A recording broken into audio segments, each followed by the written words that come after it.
Avalanche, the Ethereum killer. It has a better gas fee, it is faster in the transactions, and now Chainlinks brings keepers and VRF to Avalanche.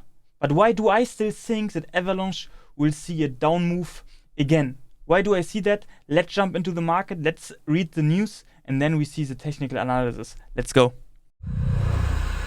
This video is presented by PEAKDEFI, the DeFi ecosystem to grow your wealth. So here we are in the technical analysis and the news.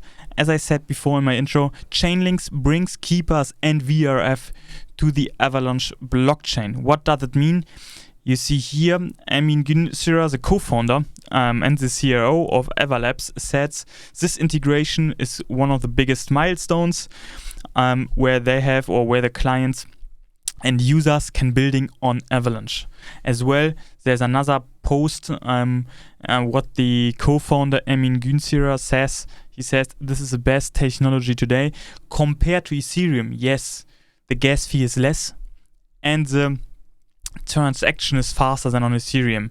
But why still I think the market will go down further. Let's hop into the market. So you still see here an open trade in ADA, but that's not the topic today. We want to talk about Avalanche. And here again, my charts, as you know them, we are right now on a difficult spot. We see we have a lot of sell-side liquidity, a huge fair value gap which is open on the downside, and as well some fair value gap here, and as well some buy-side liquidity. So what does it mean? Don't be confused on the buy-side liquidity. It just means there's money to get, and obviously the market, the big players, wants to go to the money, there where the money is, where they can pick the money. But what do I think? I still think, and I will tell you now, if we go down time frame, I think we see more and bigger down move to the downside. Why do I see that? If we're checking the trend line, and I all time say trend lines are not my favorable things, because as well trend lines is used by retailer for the normal traders, and that's why if a retailer use trend lines, then all times do the opposite. So what do we see here? Trend line got broken, we got directly into it. So this means if we're breaking this lows and this lows, then we can go really fast. Now it's holding again. We just see, just in the moment when I turned on the camera, we saw a down move to the downside, a sharp one in the night, in the Asia session, in the opening of the cryptos. But I still think that Avalanche is taking out these levels. So let's check out my cloud, what it's saying. We still see Avalanche in a big red cloud. Let's check the H1.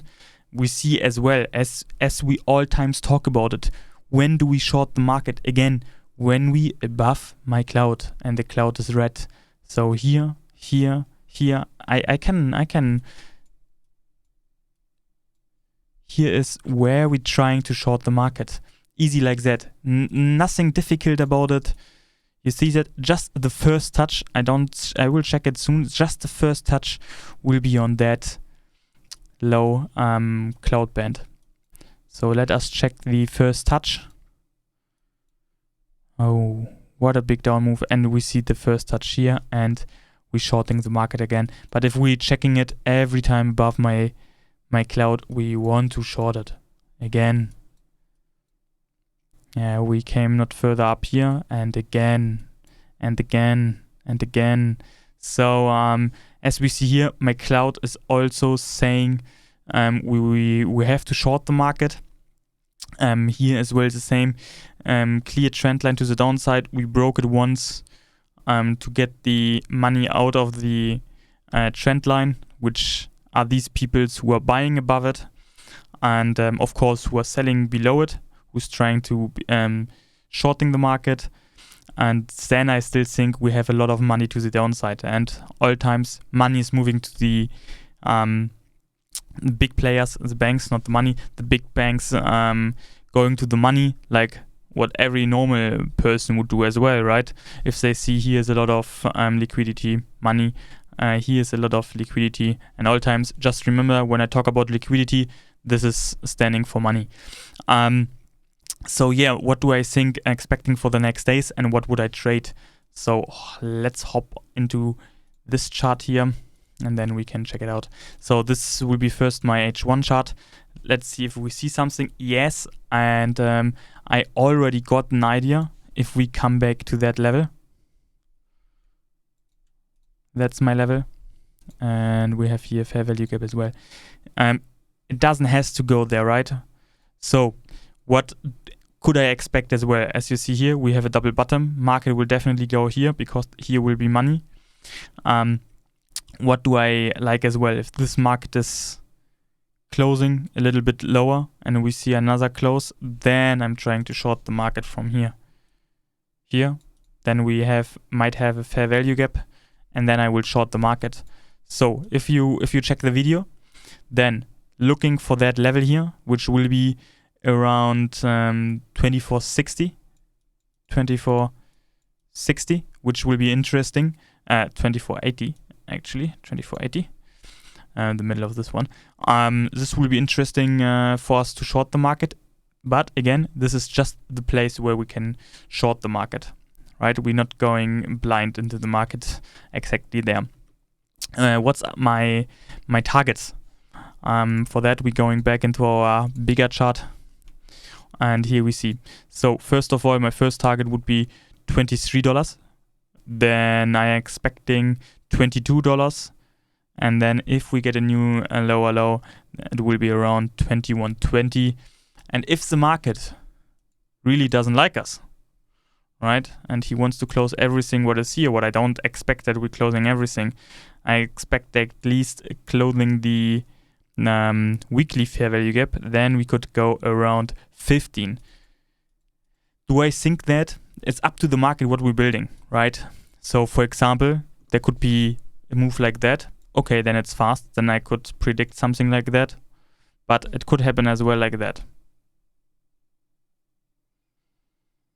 So what happens if we are like that? Then what I would try is as well getting a peak down below there, and then trying somewhere long like that. Because all times when the market is moving, we get new double tops, right, where money will be. Right, on every double top we have some money on top of it. Just remember that every time. And then we have more money on the upside. Like we have more buy stops, sell stops, stop losses, everything on the upper side.